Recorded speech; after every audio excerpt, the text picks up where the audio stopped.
Praise the lord అండి అందరికి. Genesis first chapter గురించి ఈ వీడియో ఉండబోతోంది. ఆదికాండము మొదటి అధ్యాయం గురించి. మరి ఆదికాండం మొదటి అధ్యాయంలో మనకు టోటల్ గా 31 వర్సెస్ ఉన్నాయి, 31 వచనాలు అనేవి ఉన్నాయి. 31 వచనాల్లో మొదటి 2 వచనాలు మినహాయిస్తే మిగిలిన వచనాలన్నీ కూడా 29 వర్సెస్ మనకు దేవుని యొక్క సృష్టిని గురించి, దేవుడు సృష్టిని కలగజేసిన ఒక్కొక్క రోజుని గురించి, ఏమేమి క్రియేట్ చేశాడు అన్న దాని గురించి ఇక్కడ డిస్కషన్ అనేది జరుగుతుంది. మరి మొదటి 2 వచనాల్లో ఏముంది అంటే, మొదటి వచనం ఆదియందు దేవుడు భూమి ఆకాశములను సృజించెను. ఆదియందు దేవుడు భూమి ఆకాశములను సృజించెను, భూమిని ఆకాశమును సృష్టించాడు. Heaven and the earth was created in the beginning. And second verse, భూమి నిరాకారముగాను శూన్యముగాను ఉండెను. భూమి ఎలా ఉంది సృష్టికి ముందు అంటే నిరాకారముగాను, వితౌట్ ఫార్మ్, అండ్ శూన్యముగాను, void it is. That is how the earth was before all the God's creation, which will follow further into the verses.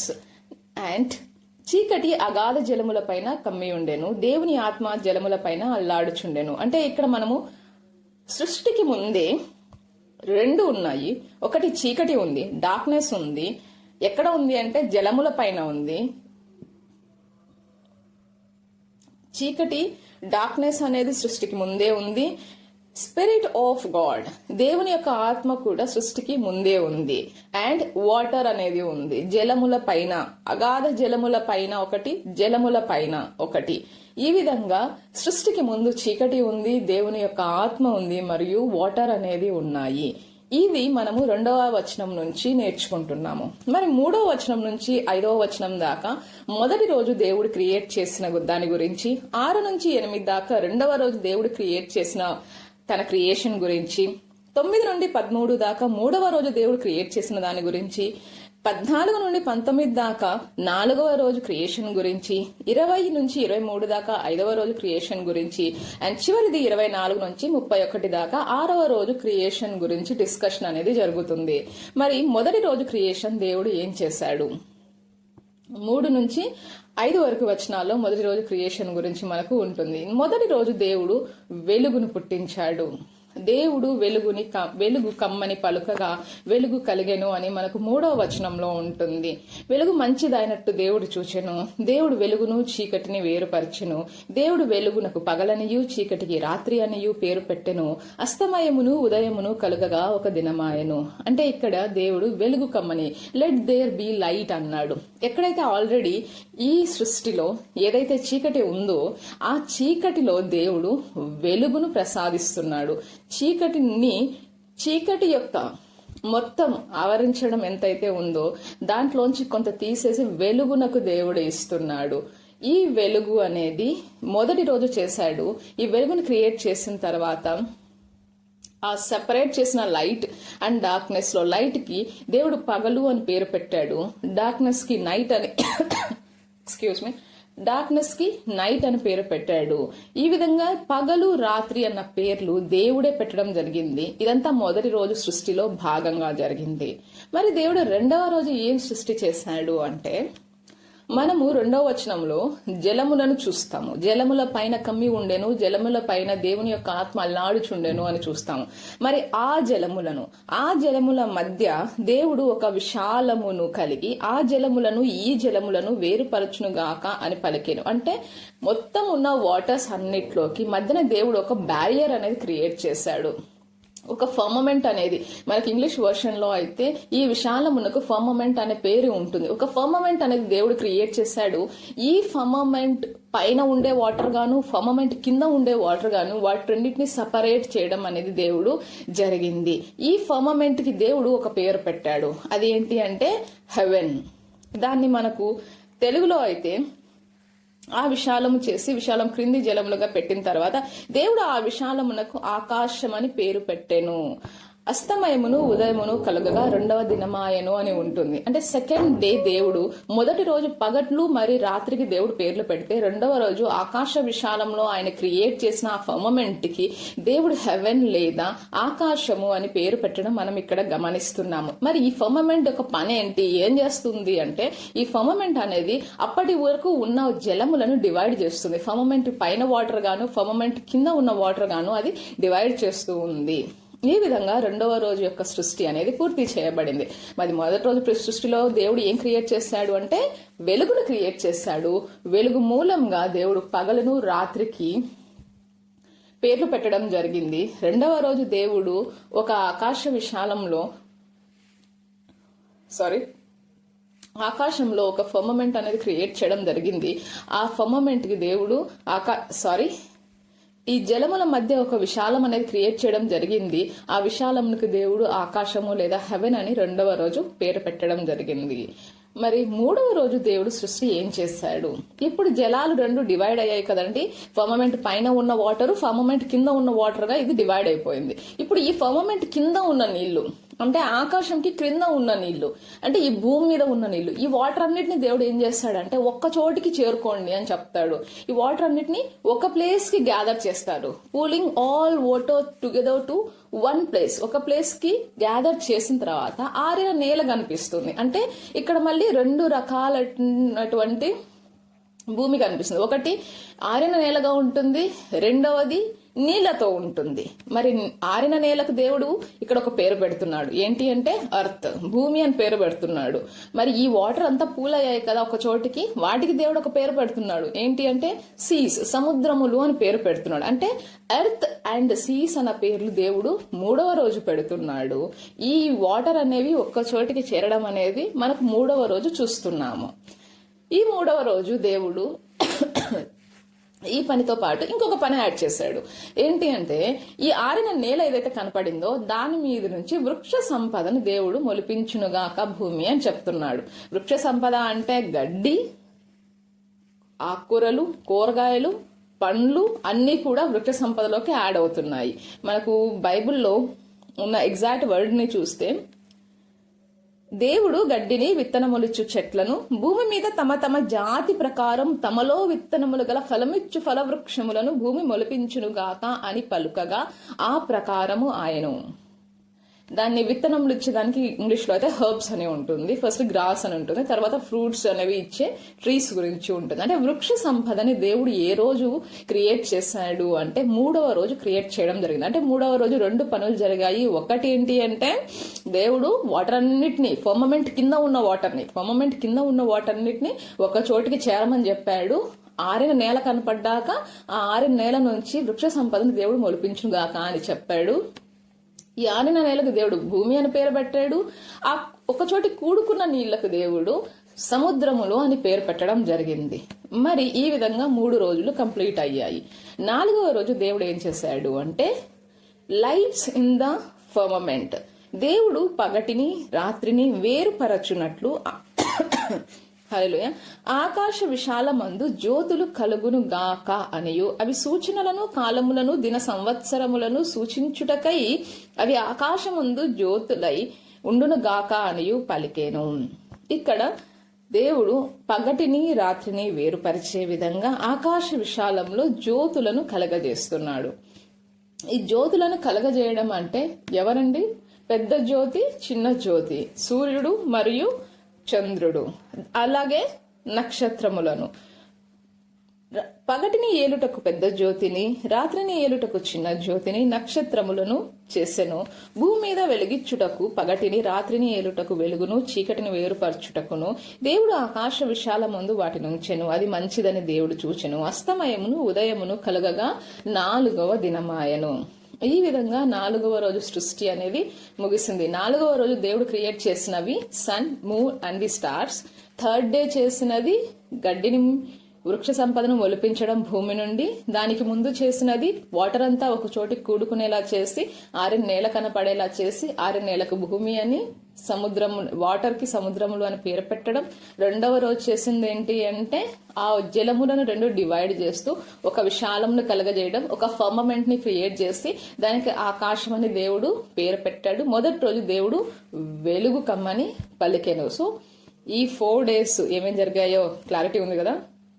ఇప్పటి వరకు అయితే చాలా బ్రీఫ్ గా దేవుడు ఏ రోజు ఏమేం చేశాడు అనేది 4 days కి సంబంధించి మనము చూసాము. మరి 5th డే మనకు 3వ రోజు గమనిస్తే దేవుడు సముద్రములను ఆ వాటర్ అన్నిటినీ ఒక చోటికి చేర్చి దానికి సముద్రం అని పేరు పెట్టాడు. ఆరిన నేలకు భూమి అని పేరు పెట్టాడు. భూమి మీద వృక్ష సంపదను దేవుడు ఆల్రెడీ మొలిపించడం జరిగింది.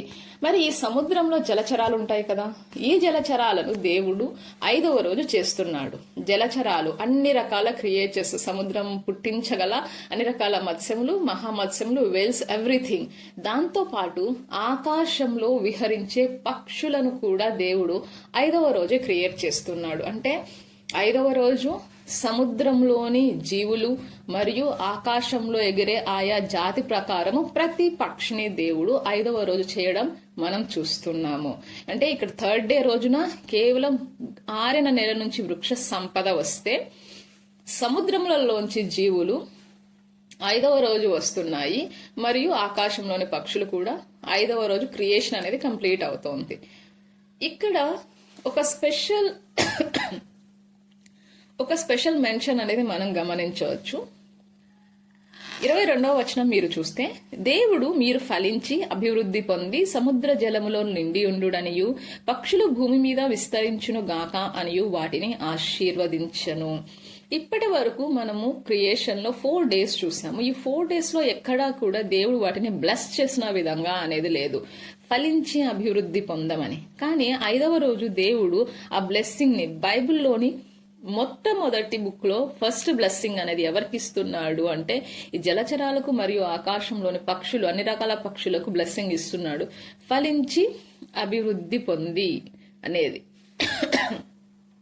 సో ఈ ఫలించి అభివృద్ధి పొంది విస్తరించే ఆశీర్వాదం దేవుడు మొట్టమొదట 5వ రోజు క్రియేట్ చేసిన సృష్టికి ఇవ్వడాన్ని మనం చూస్తున్నాం. ఇది ఒక స్పెషల్ మెన్షనింగ్. ఎందుకు అంటే ఇంతవరకు 4 రోజులు ఎక్కడ కూడా దేవుడు ఒక బ్లెస్సింగ్ అనేది ఈ విధంగా ఇవ్వలేదు.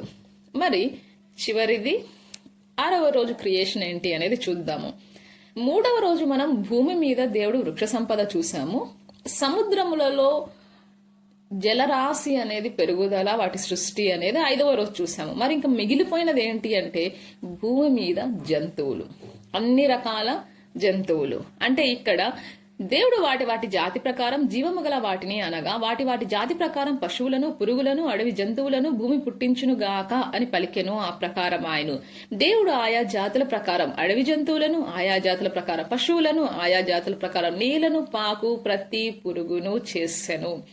అంటే బీస్ట్, క్యాటిల్, అన్ని రకాల పశువులు మరియు ప్రాకే ప్రతి జంతువు, ఇవన్నీ కూడా దేవుడు 6వ రోజు చేయడం జరుగుతుంది.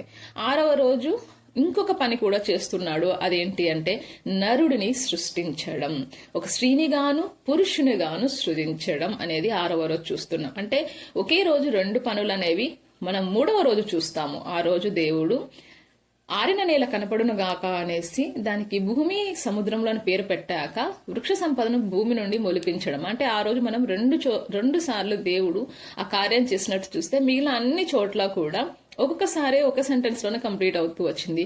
తిరిగి మళ్ళీ మనము 6వ రోజున దేవుడు ఫస్ట్ భూమి మీద జంతు సంపదను క్రియేట్ చేసి ఆ తర్వాత నరుణ్ణి చేస్తాడు. మరి నన్ను దేవుడు ఎలా చేయాలనుకున్నాడు అంటే మన స్వరూపమందు మన పోలికల చొప్పున నరుని చేయుదుము. దేవుని స్వరూపమందు దేవుడు తన స్వరూపమందు నరుని సృజించెను, దేవుని స్వరూపమందు వాణ్ణి సృజించెను, స్త్రీని గాను పురుషుని గాను వాణ్ణి సృజించెను. ఎంత బ్లెస్సింగ్ అండి ఇది. మన స్వరూపము, మన పోలిక ఎలా ఉంది అంటే అది దేవుని స్వరూపంలో మనం నిర్మించబడ్డాము. దేవుని స్వరూపంలో అంటే కేవలం రూపం విషయంలోనే కాదు, మన మనసు, మన ఆలోచనలు, అన్ని విషయాల్లో దేవుని స్వరూపంలో మనం నిర్మించబడ్డాము. ఈ భూమి మీద నిర్మించబడి మొదలు పెట్టడం అనేది జరిగింది. మరి దేవుని స్వరూపమందు నిర్మించబడిన ఈ మనిషి, ఈ నరుడు మరి ఈ రోజు ఎలా అయితే ఉన్నాడో మరి అదంతా కూడా దేవుడి నుంచి వచ్చిందా అంటే కాదు. దీనికి టర్నింగ్ పాయింట్, దీనికి ఒక ప్రీ క్లైమాక్స్ ఇన్ఫర్మేషన్ అనేది మనకు 2nd చాప్టర్ లో వస్తుంది. దేవుడు ఎప్పుడైతే మంచి చెడ్డల తెలివినిచ్చి వృక్ష ఫలములు తినొద్దు అనేసి ఆదాముకు ఆజ్ఞ ఇస్తాడు, అది ఆజ్ఞ ఇచ్చేది. కానీ ఎప్పుడైతే ఆదాము ఆ వృక్ష ఫలములు తింటాడో వారి కన్నులు తెరవబడెను అనేసి రాసి ఉంటుంది. అక్కడ ఆ చేంజ్ అనేది, ఆ షిఫ్ట్ అనేది కనిపించడం అనేది జరుగుతుంది. అక్కడి నుంచి వారి ఆలోచనలు అనేవి మారుతాయి, వాళ్ళ క్రియలు అనేవి కూడా మారుతూ ఉంటాయి. సో మొదటి ఆదాము ఎవరైతే భూమి మీద దేవుడు చేశాడో, ఆ ఆదాము ఆ అవ్వని దేవుడు ఎలా చేశాడు అంటే, నరుడిని దేవుడు తన పోలిక చొప్పున తన స్వరూపమందు దేవుడు మనిషిని చేయడం జరిగింది. అలాగే దేవుడు వాళ్ళని చాలా బాగా బ్లెస్సింగ్ చేశాడు.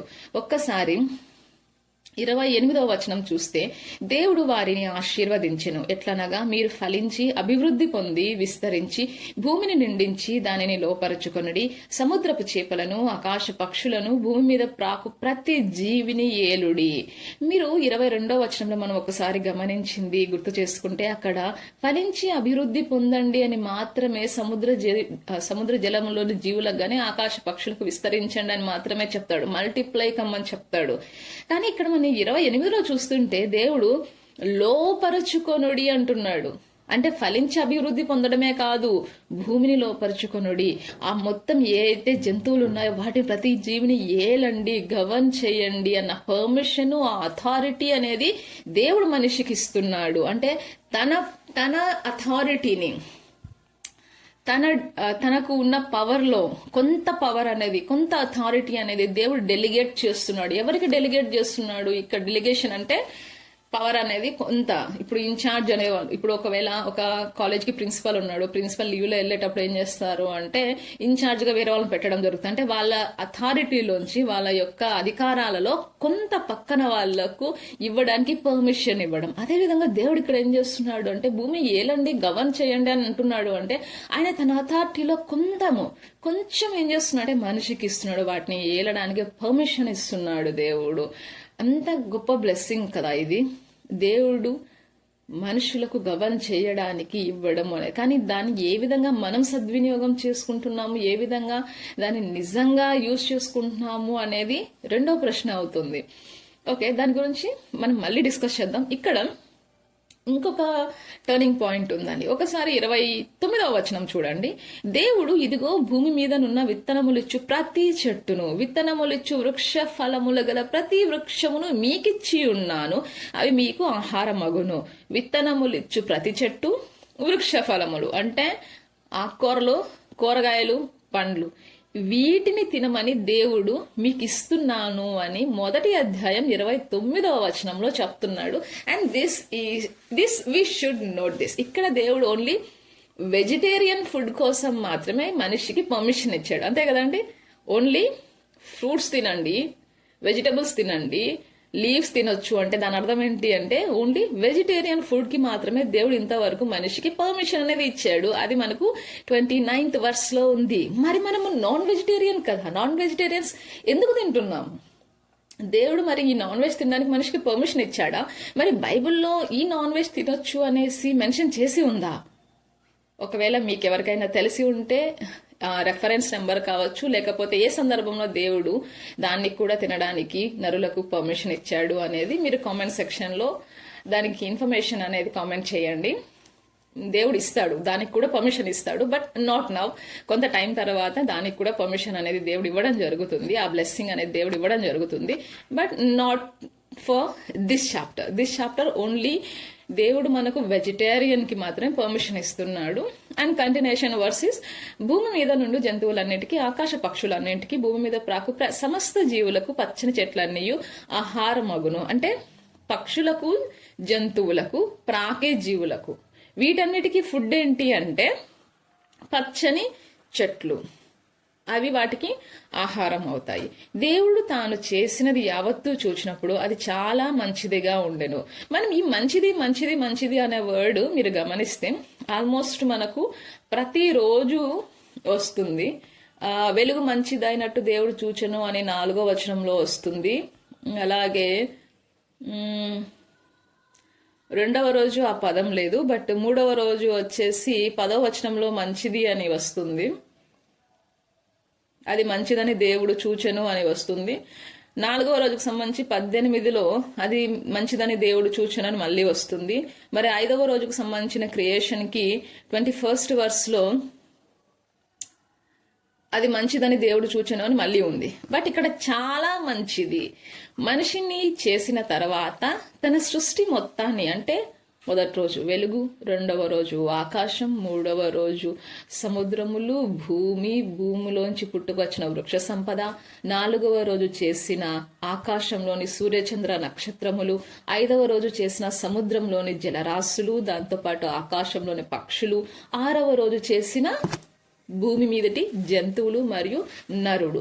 ఈ 6 రోజులు ఎక్స్క్యూజ్ మీ 6 రోజులు చేసిన ఈ మొత్తం సృష్టిని చూసి దేవుడు చివరగా యావత్తును, కొంతాన్ని కాదు మొత్తం సృష్టి మొత్తం 6 రోజులు చేసిన మొత్తాన్ని చూసినప్పుడు, యావత్తును చూచినప్పుడు అది చాలా మంచిదిగా నుండెను. అస్తమయమును ఉదయమును కలగగా 6వ దినమాయెను. Praise the Lord. 6వ దినమాయను. అండ్ మన ఫస్ట్ చాప్టర్ కూడా కంప్లీట్ అయింది. ఎస్, ఇది 6 దినముల గురించి. మరి 7వ దినము విశ్రాంతి దినము అంటారు అనేది మన అందరికీ తెలిసిన విషయమే. అండ్ దాన్నే ఇశ్రాయేలీయులైతే, యూదులైతే సబాత్ డేగా వాళ్ళు పాటిస్తారు. ఎందుకంటే దేవుడు పాత నిబంధనలో చాలా కఠినంగా విశ్రాంతి దినమును మనం పాటించాలి, అంటే ఇశ్రాయేలు పాటించాలి అని ఒక నిబంధన చేస్తాడు. అంటే దేవుడు సృష్టి యావత్తు చేసిన 6 రోజులు మీరు కష్టపడవచ్చు, పనులు చేయొచ్చు, అన్ని చేయొచ్చు. బట్ 7వ రోజు ఏ రోజైతే దేవుడు విశ్రమించాడో మీరు కూడా ఆ రోజుని విశ్రాంతి దినంగా పాటించాలి అని దేవుడు చాలా కఠినంగా ఒక ఆర్డర్ అనేది ఇవ్వడం జరుగుతుంది. కాబట్టి 7th డేని ఇప్పటికీ కూడా చాలా మంది యూదులు పాటించడం జరుగుతుంది. ఈవెన్ యూదులు కాని వారు కూడా, జెంటైల్స్ నుంచి కూడా కొంతమంది యెహోవా సాక్షులు అనేసి కొంతమంది ఒక డినామినేషన్ ఉంది, మీకు తెలిసింటే. వాళ్ళు ఈ సబ్బాత్ డేని కొంతవరకు పాటిస్తారు అని నేను విన్నాను. నాకు అంటే పర్సనల్ గా అయితే ఎవరు తెలియదు. బట్ నేను విన్న విషయం ఏంటి అంటే వాళ్ళు చాలా వరకు కూడా ధర్మశాస్త్రాన్ని పాటించడానికి మొగ్గు చూపుతారని. బట్ ధర్మశాస్త్రాన్ని పాటించడం అనేది అంత ఈజీ కాదు. ఎందుకంటే మనం నెక్స్ట్ చాప్టర్స్ అనేది చదువుతూ వెళ్ళేటప్పటికి ఎక్సోడస్ కి, లెవిటికస్ కి వచ్చినప్పుడు ధర్మశాస్త్రంలో ఉన్న నియమాలు మనం చూసినప్పుడు వాటిని పాటించడము అనేది చాలా కష్టమైన విషయం అవుతుంది. అందుకే కదా దేవుడు అంటాడు, ధర్మశాస్త్రాన్ని కొట్టివేయడానికి కాదు నెరవేర్చడానికి నేను వచ్చాను అంటాడు. కానీ పౌలు భక్తుడు ఒక మాట అంటాడు, నేను ధర్మశాస్త్రం విషయంలో చచ్చిన వాడనాయి అనేసి ఒక వచనం మెన్షన్ చేయడం జరుగుతుంది. కాబట్టి దాని గురించి డిస్కషన్ అనేది మనం చాప్టర్ బై చాప్టర్ అనేది ఎవ్రీడే కంప్లీట్ అయ్యే కొద్దీ చూద్దాము. బట్ ఇది ఆదికాండము మొదటి చాప్టర్ కి సంబంధించిన ఇన్ఫర్మేషన్. ఈ ఇన్ఫర్మేషన్ చాలా క్లుప్తంగా దేవుడు ఏ రోజు ఏం చేశాడు అనేది చెప్పడం జరిగింది. అండ్ ఇది మీకు అర్థమయ్యింది, మీకు అర్థమయ్యే విధంగా ఉంది అని నేను ఆశిస్తున్నాను. ఎందుకు అంటే ఈ వీడియోస్ చేయడానికి మెయిన్ ఇంపార్టెంట్ రీజనే బైబిల్లో ఉన్న వాక్యము ప్రతి ఒక్కరికి తెలియబడాలి. బైబిల్ అనేది మోస్ట్ సెల్లింగ్ బుక్ అండి. బైబిల్ అనేది మోస్ట్ ట్రాన్స్లేటెడ్, అంటే చాలా భాషల్లోకి అనువదించిన book, plus most purchased, best seller అనమాట. ఎక్కువగా కొనే బుక్ కూడా ఏది అంటే బుక్ బైబిలే. బట్ ప్రాబ్లం ఏంటి అంటే బైబిల్ అనేది ఉంటుంది కానీ ఆడియో బైబిల్ ఉంది, ఇప్పుడు బైబిల్ ఉంది, అన్నీ ఉంటున్నాయి. బట్ బైబిల్ని పూర్తిగా అధ్యయనం చేసే విషయంలో మనం ఎక్కడో తడబడుతున్నామేమో అనిపిస్తుంది. అదే రీజన్ ఈ సిరీస్ అనేది స్టార్ట్ చేయడానికి. ఎవ్రీడే ప్రేయర్ చేయండి. ప్రతిరోజు ఒక అధ్యాయం గురించి ఒక బ్రీఫ్, ఒక 30 minutes వీడియో అనేది అప్లోడ్ చేసే విధంగా నేను ఈ సిరీస్ అనేది స్టాప్ చేయాలనుకోవట్లేదు. నేను ప్రతి ఒక్క అధ్యాయం గురించి, కొన్ని అధ్యాయాల్లో ఇన్ఫర్మేషన్ అనేది పెద్దగా చెప్పడానికి లేకపోవచ్చు, ఎందుకంటే ధర్మశాస్త్రంకి బేస్గా వచ్చినప్పుడు అక్కడ ఇన్ఫర్మేషన్ ఎక్స్ప్లెనేషన్ ఏమి ఉండదు. మేబీ ఓన్లీ ఆడియో బైబిల్ ఒకటే పెట్టగలమేమో, అలా ఉంటుంది. కానీ వాటిల్లో కొన్ని పదాలు, కొన్ని సందర్భాలు, కొన్ని కండిషన్స్ దేవుడు పెట్టే ఉంటాయి. ఆ కండిషన్స్ మాత్రము ఇవి మనకు ప్రతి ఒక్కటి కూడా 40 మంది ఆథర్స్, వేరు ఆథర్స్ రాసిన ఈ బుక్ లో మనకు చాలా వరకు ఇవి ఫస్ట్ మనం కొత్త నిబంధన చదివిన తర్వాత పాత నిబంధన చదివితే మనకు కనెక్షన్స్ చాలా చోట్ల కనిపిస్తాయి, చాలా చోట్ల కనెక్ట్ అవుతూనే వస్తాయి విషయాలు అనేవి. కాబట్టి ప్రార్థనలో జ్ఞాపకం చేసుకోండి, ఈ సిరీస్ ఏదైతే మొదలు పెట్టడం జరిగిందో ఇది ఆగిపోకూడదు. ఆదికాండం మొదటి అధ్యాయంతో మొదలుపెట్టిన ఈ సిరీస్ అనేది ప్రకటన చివరి అధ్యాయం వరకు కంటిన్యూ అవ్వాలి. ఆ విధంగా ప్రేయర్ చేయండి. ఇందులో నాకు కూడా తెలుసుకోవడానికి నేర్చుకోవడానికి ఎంతో ఉంది. బైబిల్ అనేది ఎన్నిసార్లు ఈ ఆదికాండము మొదటి అధ్యాయము అనేది నేను చాలాసార్లు చదివాను. కనీసం ఈ వీడియో కోసమే నేను కనీసం అంటే ఒక 10-15 టైమ్స్ రిపీట్ చేసుకున్నాను. రఫ్ నోట్స్ రాశాను. చాలా జరిగింది. బట్ ఎన్నిసార్లు అది చేసినప్పుడు కూడా ఒక కొత్తది ఒకసారి మళ్ళీ కంప్లీట్ కాన్సన్ట్రేషన్ పెట్టి చదివేటప్పుడు ఏదో ఒక కొత్త కనెక్షన్ అనేది మళ్ళీ తెలుస్తూనే ఉంటుంది.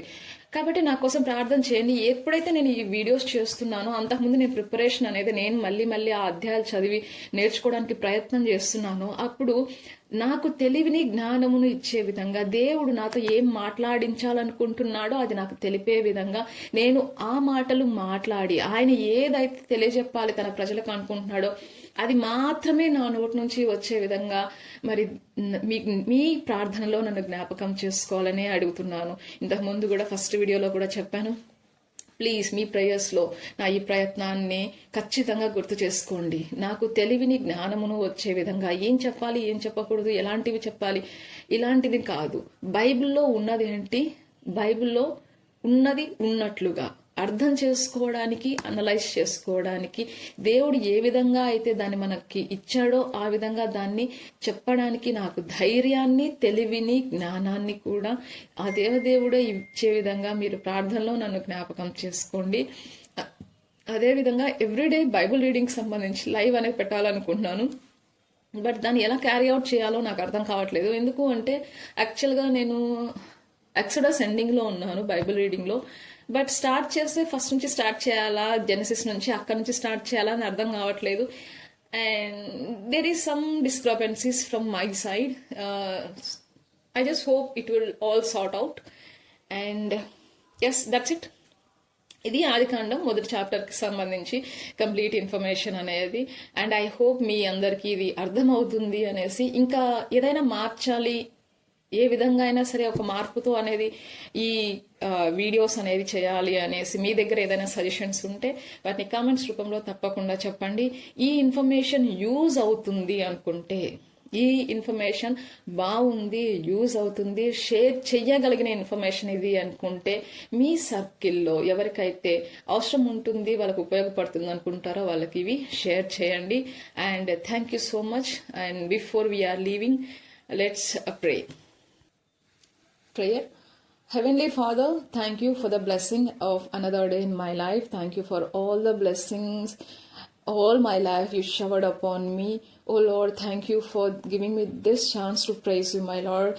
Bless me, Lord, with your gracious love so that I can make better videos on Bible scriptures. Please bless me with your wisdom, with your knowledge to understand the scriptures and the courage to speak your word. Though the person is me who is speaking, please provide your spirit. Please fill me with your spirit in delivering the message. Give us the heart of receiving your word in Jesus' name. Amen. Praise the Lord అండి అందరికీ. Thank you so much for watching.